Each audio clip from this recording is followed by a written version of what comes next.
Hello everyone, welcome to the criss cross classes. और आज का जो हमारा टॉपिक होने वाला है वो महात्मा गांधी और राष्ट्रीय आंदोलन होने वाला है, जो कि बहुत ही महत्वपूर्ण चैप्टर है आपके एग्जाम के माध्यम से।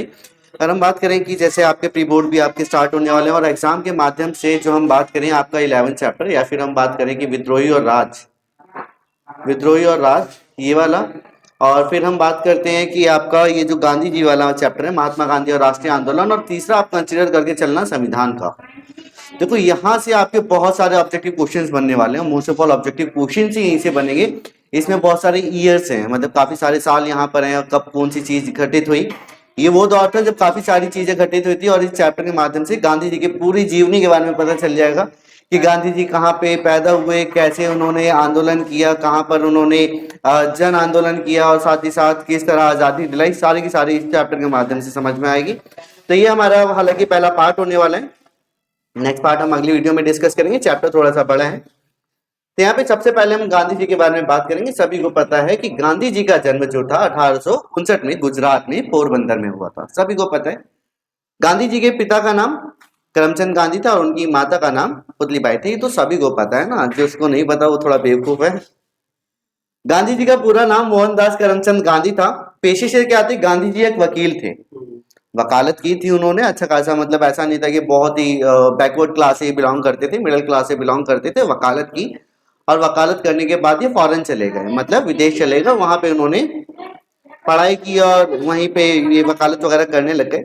फिर यहाँ पे 1893 में जो ये ईयर दिया हुआ है, यहाँ पर ये कहाँ गए थे, दक्षिण अफ्रीका गए थे। बहुत ही ज्यादा महत्वपूर्ण घटना है, लेकिन इससे पहले एक और घटना बता देते हैं कि गांधी जी जो थे उनको गलत सहना पसंद नहीं था बिल्कुल भी। कि जैसे क्या होता है कि ट्रैवल जब कर रहे होते हैं तो ट्रेन में जो फर्स्ट ईयर होता है वो था पहले अंग्रेजों के लिए सिर्फ, कि अंग्रेज जो है वो पहले कोच में ही अंग्रेज हो सकते हैं, दूसरे काले लोग नहीं होंगे, मतलब इंडियंस भी वहां पे अलाउड नहीं है। गांधी जी की तो टिकट ही उसी की थी। बैठ गए। गोरे लोगों ने देखा भैया काला व्यक्ति जो है उसमें चढ़ गया, उन्होंने क्या किया, धक्के मार के उनको बाहर निकाल दिया कि भैया उतरो। जैसे ही स्टेशन आने वाला था उनको बाहर निकाल दिया। गांधी जी को आया गुस्सा, ऐसे कैसे निकाल दिया, मेरी तो टिकट भी थी। गांधी जी ने फिर से वही टिकट ली, मतलब फर्स्ट ईयर की पहले कोच की टिकट ली और वापस उसी में सफर किया। और अब की बार किसी ने बाहर नहीं निकाला, क्योंकि अपने उन्होंने हक के लिए लड़ाई लड़ी थी। फिर वहां पे जब हम दक्षिण अफ्रीका के बारे में बात करते हैं तो दक्षिण अफ्रीका में भी जो राज था वो किसका था, अंग्रेजों का था। किसका था, अंग्रेजों का ही राज था। और दक्षिण अफ्रीका में तो सिंपल सी बात है कि भाई भारतीयों से ज्यादा थोड़े काले लोग होते हैं वो। ठीक है, मतलब अब काले लोग का प्रतीक आप समझिएगा कि काले लोग का मतलब है पिछड़ा वर्ग। इसका जो प्रतीक है वो क्या है, पिछड़ा वर्ग है। और दक्षिण अफ्रीका में एक महत्वपूर्ण व्यक्ति है नेल्सन मंडेला, आपने नाम सुना होगा। सुना है ना। हाँ, नेल्सन मंडेला जो है उसकी एक बुक भी है। ठीक है, उसकी एक बायोग्राफी है, शॉर्ट बायोग्राफी भी है। और वहां पर नेल्सन मंडेला एक पहला व्यक्ति था जिसने क्या किया था, जिसने मतलब जो पहला व्यक्ति था जो कि राष्ट्रपति के पद पर आया था, काला व्यक्ति था। ठीक है, और उसने काफी सारे बदलाव किए। उसने बोला कि जो दक्षिण अफ्रीका में रंगभेद वगैरह हो रहे हैं उसको खत्म किया जाएगा। और गांधी जी जो थे दक्षिण अफ्रीका में, उन्होंने सबसे पहले असहयोग आंदोलन चलाया था। कौन सा असहयोग आंदोलन, कहां पर चलाया था, दक्षिण अफ्रीका में चलाया था। ये बात क्लियर हो गई होगी। अब दक्षिण अफ्रीका में जब ये आंदोलन चला तो इसके लिए महात्मा गांधी के जो गुरु थे उनका नाम था गोपाल कृष्ण गोखले। क्या नाम था, गोपाल, यहाँ पे एक minute just second, Gopal Krishna Gokhale किसका नाम था, गांधी जी के गुरु का नाम था। अब भाई दक्षिण अफ्रीका में उन्होंने सत्याग्रह चलाया और सत्याग्रह क्या हो गया, सफल हो गया। तो गांधी जी के गुरु का नाम था जो गोपाल कृष्ण गोखले उनका नाम था। तो उन्होंने क्या किया कि भाई गांधी जी को बोला कि एक काम करो, अब तुम भारत आ जाओ, भारत में तुम्हारी बहुत ज्यादा जरूरत है। अब जब यहाँ पे भारत में आए तो यहाँ पे आप बोल सकते हो कि जैसे 1915 में भारत में आए थे, वहां पे रंगभेद जो दक्षिण अफ्रीका में चला था उन्होंने खत्म कर दिया था। जब वो भारत में आए तो अब यहाँ पे गांधी जी ने बोला कि यार मैं भारत को समझू कैसे, मतलब अपने गुरु से बोला, गोपाल कृष्ण गोखले से, कि मैं अपने गुरु को, मतलब सॉरी अपने भारत को समझू कैसे। तो उन्होंने बोला कुछ मत करो, तुम एक साल क्या करो, भारत का भ्रमण करो, मतलब भारत को एक साल तुम देखो, उसको घूमो, है ना। उसके बाद तुम भारत के बारे में अच्छे से समझ जाओगे। अब भाई हालांकि 20 साल तो गांधी जी ने कहां पे बिताए थे, अफ्रीका में बिताए थे। 20 साल वहां पे बिताने के बाद 1915 में उनका आगमन हुआ कहां पर, इंडिया में। और इंडिया में किसने बुलाया उनको, उनके गुरु ने। और उनके गुरु का नाम क्या था, गोपाल कृष्ण गोखले उनके गुरु का नाम था। अब यहाँ पे क्या हुआ कि अब जब वो आ गए तो इससे पहले हम बात करें तो भारत में चल रहे थे आंदोलन। क्या चल रहे थे? भारत में चल रहे थे आंदोलन। जैसे हम बात करें कि 1905 और 1907 के बारे में, तो इसमें सिनेरियो हुआ क्या ये भी समझिएगा कि 1905 में स्वदेशी आंदोलन चला था भारत में। कौन सा आंदोलन चला था? स्वदेशी आंदोलन भारत में चला था। और स्वदेशी आंदोलन का मतलब वही जो हम बात करते हैं कि भाई स्वदेशी जितनी भी चीजें हैं उसी का आपको इस्तेमाल करना है। अब स्वदेशी आंदोलन जो था, जैसे आपको पता होगा कि आपने पॉलिटी में भी पढ़ा है कि एक नरम दल और गरम दल, दो पार्ट्स में कांग्रेस डिवाइड थी पहले, है ना, दो पार्ट्स में डिवाइड हुई थी, गरम दल और नरम दल। तो नरम दल के जो लीडर थे वो थे गोपाल कृष्ण गोखले। कौन थे? गोपाल कृष्ण गोखले थे। और जो गरम दल के थे वो थे लाला लाजपत राय, है ना। इन पे लाठीचार्ज हुआ था, 1928 में इनकी मृत्यु हो गई थी, आगे हम बात करेंगे। 1905 से 1907 तक स्वदेशी आंदोलन चला। इसके मुख्य नेता जो थे वो कौन कौन थे? इसके मुख्य नेता थे लाला लाजपत राय, विपिन चंद्र पाल और बाल गंगाधर तिलक।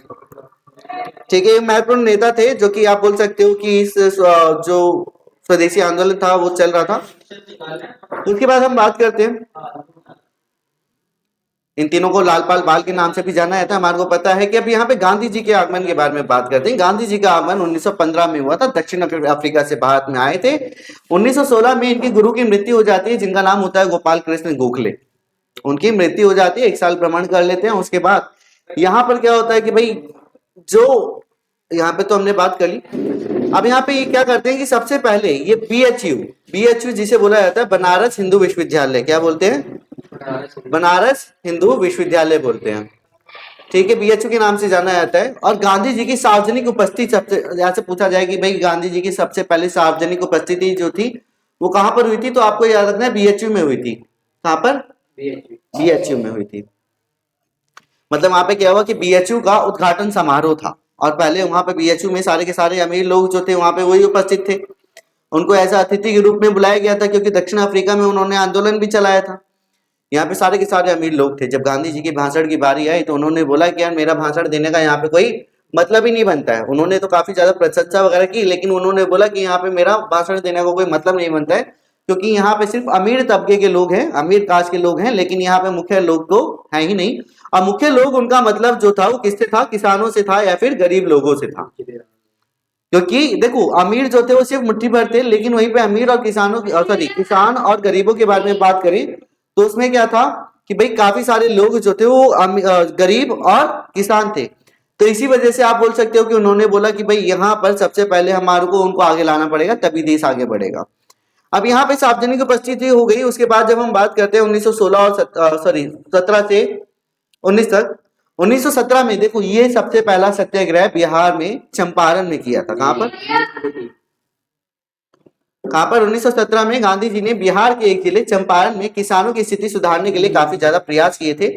और यहाँ पे ये जो चंपारण जो था, ये चंपारण आंदोलन जो था वो नील की खेती के लिए था। अब इसमें नील की खेती के लिए क्या था, क्या अंग्रेज बोल रहे थे कि हमारे को क्या करना है कि भाई नील की खेती चाहिए। सिर्फ कौन सी खेती चाहिए? नील की खेती चाहिए। और क्यों चाहिए? क्योंकि नील से हमारे को ज्यादा पैसा मिलता है। और किसान बोल रहे थे हमारे को नील की खेती करनी नहीं है क्योंकि नील की खेती में पैसा भी बहुत ज्यादा लगता है, समय भी बहुत ज्यादा लगता है और हमारे को पैसे भी कम मिलते हैं।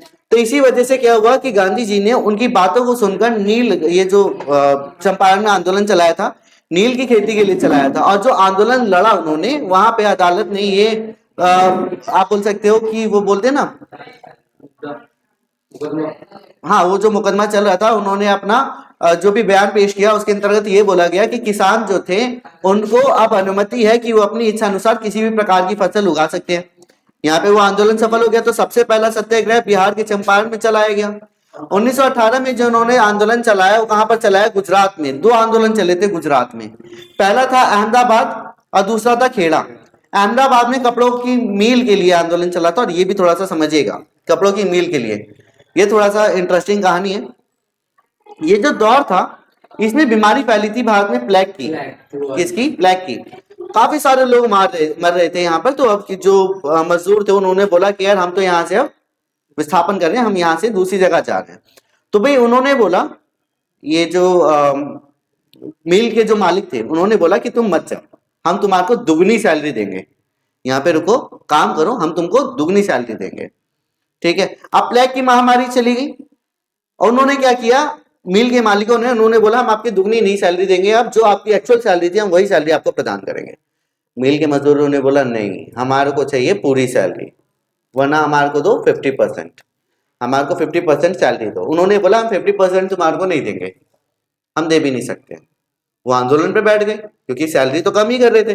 तो गांधी जी बीच में आए और उन्होंने मिल मजदूरों के लिए आंदोलन चलाया और उसमें बोला, ये बात तय हुई, वही अदालत में मुकदमा चला और ये बात तय हुई कि भाई ये जो मिल मालिक हैं और जो मिल मजदूर हैं दोनों को तय किया गया 25% पे।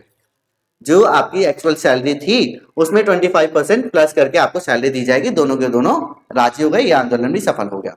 उसके बाद खेड़ा आंदोलन जो था ये वही था कि भाई फसल चौपट हो गई, फसल बर्बाद हो गई, लेकिन अंग्रेज जो थे वो कर माफ नहीं कर रहे थे, जिसकी वजह से क्या हुआ कि गांधी जी ने आंदोलन चलाया, ये भी क्या हो गया, सफल हो गया।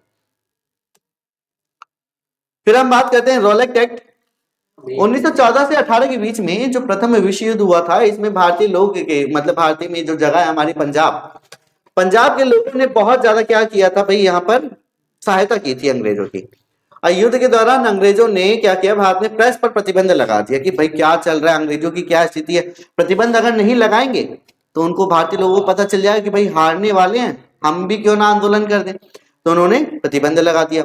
और उसके बाद इन्होंने क्या किया कि उस समय आंदोलन चल रहे थे, एक तो गांधी जी परेशान कर रहे थे अंग्रेजों को, और दूसरा बाकी जो गरम दल था वो भी परेशान कर रहा था, हिंसा वाला।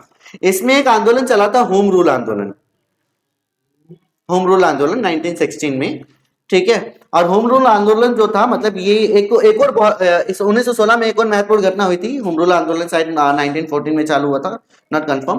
तो एक और घटना हुई थी जिसे बोलते हैं कामागाटा मारू घटना। कामागाटा मारू घटना, इसने पूरे विश्व में क्या कर दिया था, तहलका मचा दिया था, ठीक है। और अंग्रेज बहुत ज्यादा परेशान होगा। अब इन्होंने क्या किया कि प्रतिबंध लगा दिया प्रेस पर। उन्होंने बोला कि अब जितने भी लोग हैं जो भारत में आंदोलन कर रहे हैं, जिसपे भी शक हो, बिना कार्यवाही के जेल में डाल दो, बिना कार्यवाही के जेल में डाल दो। तो इसे रॉलेट एक्ट बोला गया। भारतीय लोगों ने बोला कि ये तो काला कानून है, हम इसको नहीं मानेंगे, काला कानून है, इसको हम नहीं मानेंगे। तो भाई ठीक है, नहीं मानोगे तो हम मार्शल लॉ लगाएंगे। अब भाई काला कानून लगाया तो भारतीय लोगों ने काफी ज्यादा तोड़फोड़ लगा दी, मतलब तोड़फोड़ कर दी, बहुत ज्यादा ऑफिस वगैरह जो थे वो तोड़फोड़ कर दिए। 1919 में उन्होंने जो रॉलेट एक्ट पास किया था उसको नाम बदल के अब उन्होंने कर दिया मार्शल लॉ। क्या किया, मार्शल लॉ कर दिया। मार्शल लॉ जो था इसमें क्या होता है कि भाई मार्शल लॉ के अंतर्गत एक प्रमुख व्यक्ति होता है, मतलब जो सेना होता है, जो सेना होती है, जो सेना होती है इसका एक प्रमुख व्यक्ति होता है जो जनरल होता है। जनरल को कमान सौंप दी कि भाई अब ये जो मार्शल लॉ मतलब ये जो रॉलेट एक्ट है अब वहां पे लगाया जाएगा मार्शल लॉ। क्योंकि देखो रॉलेट एक्ट में भी क्या हुआ कि दंगे हुए, तोड़फोड़ हुई। देखो यहाँ पे पूरे देश में, पूरे देश को बंद कर दिया गया, सभी दुकानें, बाजार, स्कूल आदि बंद कर दिए गए, पूरे देश में सन्नाटा हो गया, इमरजेंसी लगा दी गई। क्योंकि देखो काफी सारे लोगों को बंदी बनाया जा रहा था। और यहाँ पे एक और चीज आपको याद रखना है कि भाई पंजाब के दो प्रमुख नेता थे, एक था डॉक्टर राजेंद्र प्रसाद, कौन थे, राजेंद्र प्रसाद, और दूसरे थे सैफुद्दीन किचलू, सैफुद्दीन किचलू। दो प्रमुख व्यक्ति थे, लीडर थे, मतलब एक तरह से लीड करने वाले व्यक्ति थे। दोनों को जेल में डाल दिया गया। पंजाब में अब क्या हुआ कि थोड़ा सा सन्नाटा हो गया। अब गांधी जी रवाना हुए पंजाब के लिए और उनको बीच में ही दिल्ली में पकड़ लिया गया अंग्रेजों द्वारा। भैया अगर ये व्यक्ति जाएगा तो समस्या हो जाएगी, तो उनको पहले ही जेल में डाल दिया गया। अब क्या हुआ कि भाई यहाँ पर अब भाई पता है कि पंजाब के तो प्रमुख नेता को भी जेल में डाल दिया गया, और ऊपर से 13 अप्रैल को बैसाखी का मेला और लगना था। 13 अप्रैल 1919 को बैसाखी का मेला और लगना था। अंग्रेजों को पता था, जो उसमें जो लीड कर रहा था, ये जो मार्शल लॉ लगा था, ठीक है, इसमें जो लीड करने वाला व्यक्ति था उसका नाम था जनरल डायर। क्या नाम था, जनरल डायर। देखो ये ना ब्रिगेडियर जनरल डायर, उसे पता था कि भाई यहाँ पे क्या है 13 अप्रैल को जलियांवाला बाग नहीं, ये सारे के सारे लोग इकट्ठे होंगे। हालांकि उन लोगों को ये नहीं पता था कि वहां पे क्या लग चुका है, मार्शल लॉ लग चुका है। मार्शल लॉ का मतलब कि भाई सीधा मारने की अनुमति होती है। वहां पे सारे लोग इकट्ठे हुए, मार्शल लॉ ने नियति भीड़ पर गोलियां चलाई, गोलियां दागी, उसमें काफी सारे लोगों की क्या हो गई, मृत्यु हो गई। एक ही दरवाजा था आने जाने का, इसे ही जलियांवाला बाग हत्याकांड बोला जाता है। बात क्लियर। अब यहाँ पे जलियांवाला बाग हत्याकांड हुआ, जलियांवाला बाग हत्याकांड हुआ और इसके बाद गांधी जी को बहुत ज्यादा बुरा लगा और इसकी वजह से उन्होंने चलाया असहयोग आंदोलन। और ये जो जलियांवाला बाग हत्याकांड हुआ था ना, इसके लिए एक हंटर आयोग चला था, हंटर कमीशन का आयोजन किया गया था। हंटर कमीशन जो था वो यही था कि जलियांवाला बाग हत्याकांड जो हुआ बिल्कुल गलत तरीके से हुआ है, इसीलिए ये लाया गया था। उसके बाद हम बात करते हैं असहयोग आंदोलन जो था। असहयोग आंदोलन जो था वो क्या था कि असहयोग आंदोलन का गांधी जी की एक पुस्तक थी जिसका नाम था हिंद स्वराज। क्या नाम था? हिंद स्वराज। अब हिंद स्वराज के अंतर्गत तब ये तय किया गया, मतलब गांधी जी की पुस्तक थी, उसमें ये बोला गया कि भाई अगर भारतीय लोग भारत में रुके हुए हैं तो उसका सिर्फ एक कारण है, वो है क्या? सहयोग। क्या है? सिर्फ सहयोग। कि भारतीय लोग जब तक अंग्रेजों को सहयोग देंगे तब तक अंग्रेज यहाँ पे रुकेंगे। तो इसके लिए हमारे को क्या करना पड़ेगा? पूरा असहयोग आंदोलन चलाना पड़ेगा। तो अपनी पुस्तक के हिसाब से 1909 में ये पुस्तक पब्लिश हुई थी जिसका नाम था हिंद स्वराज। ठीक है। अब यहाँ पे क्या हुआ कि इसी के तहत 1920 में असहयोग आंदोलन चला। एक और प्रमुख आंदोलन इसके साथ जुड़ा था जिसे हम क्या बोलते हैं? जिसे बोलते हैं खिलाफत आंदोलन। क्या बोलते हैं? खिलाफत आंदोलन। देखो इसको बहुत अच्छे से तो बताया नहीं जाता, फिर भी आपको छोटे से तौर पे आपको बता दूं, खिलाफत आंदोलन जो था ये तुर्की तो आपको पता है ना जो जगह है, तुर्की, सीरिया, ओमान वगैरह जो है, तुर्की में खलीफा थे। कौन थे? खलीफा थे। खलीफा वो होता है जो मुस्लिमों का एक लीडर होता है। अब तो उन्होंने क्या किया कि अंग्रेजों को पता था, अंग्रेज तुर्की में भी थे, अंग्रेजों ने कहा कि हम खलीफा के पद को समाप्त कर रहे हैं। मतलब आकर खलीफा बोलेगा तो सारे के सारे मुसलमान उठ के आ जाएंगे उसकी बात सुनने के लिए। इसलिए उन्होंने क्या किया कि जो यहाँ पे खलीफा का जो पद था उन्होंने समाप्त कर दिया। और भारत में मुस्लिम इसलिए खड़े हुए क्योंकि वो खिलाफत आंदोलन चाह रहे थे कि वो खलीफा की मांग दोबारा कर रहे थे, इसलिए खिलाफत आंदोलन भी चढ़ा।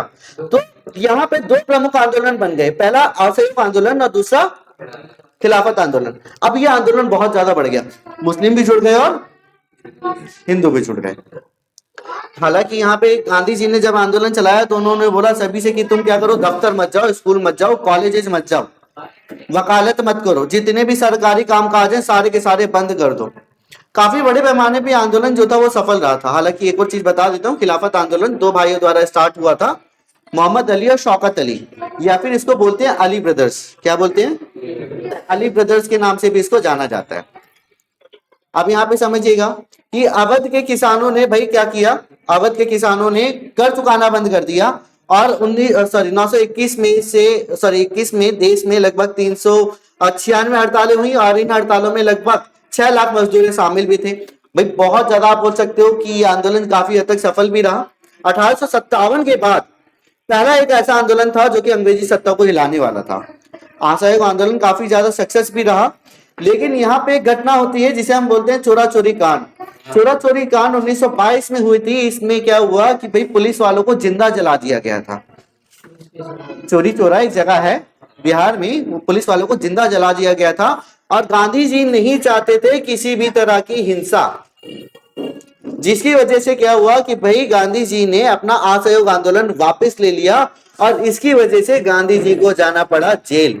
गांधी जी को जेल में भेजा गया। 1924 में उनको रिहा कर दिया गया क्योंकि उनकी तबीयत तो बहुत ज्यादा खराब हो गई थी, इसलिए उनको जेल से वापस बाहर भेज दिया गया था। 1924 में रिहा हो गए। उसके बाद ये हम बात करते हैं 1925 या फिर 26 में है, जहां पर बगानों में स्वराज चला। 10th क्लास में आपका बगानों में स्वराज मतलब बगानों में ऐसे थे कि जो लोग अगर बगानों में पहुंच गए, जो लोग बगानों में पहुंच गए वो वहां से बाहर नहीं निकल सकते थे। अब उन लोगों को लगा कि भाई गांधी राज आ गया, चलो बाहर चलो, चलो बाहर चलो।